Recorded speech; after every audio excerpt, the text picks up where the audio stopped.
জ্বলছে বনাঞ্চল, ভয়াবহ দাবানলে পুড়ছে ইউরোপের দেশ পর্তুগাল। দেশটিতে এরই মধ্যে হতাহত হয়েছেন অনেকে। আগুনে ধ্বংস হয়ে গেছে বহু ঘরবাড়ি, ক্ষতিগ্রস্ত হয়েছে বিস্তীর্ণ ফসলি মাঠ।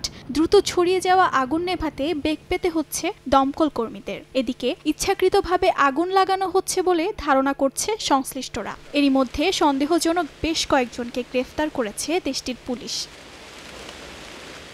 এদিকে দক্ষিণ আমেরিকার আমাজন রেইন ফরেস্ট থেকে ছড়িয়ে পড়া আগুনে পুড়ছে বলিভিয়ার বেশ কিছু অঞ্চল। জানা যায় দেশটির বেনি অঞ্চলের একটি খামারকে গ্রাস করেছে ভয়াবহ দাবানল। সংশ্লিষ্ট কর্তৃপক্ষ জানায় আগুন নিয়ন্ত্রণে সক্ষম হয় দমকল কর্মীরা। এবারের আগুন পূর্ববর্তী সকল রেকর্ড ছাড়িয়ে গেছে বলে জানিয়েছে দেশটি। বলিভিয়ার পাশাপাশি দক্ষিণ আমেরিকার আরেক দেশ পেরুর দাবানল পরিস্থিতি অপরিবর্তিত আছে।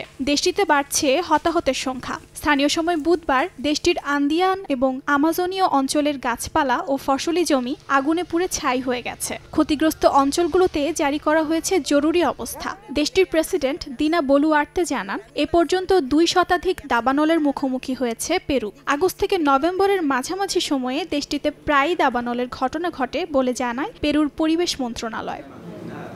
অর্জিতা শেহজিন, সময় সংবাদ।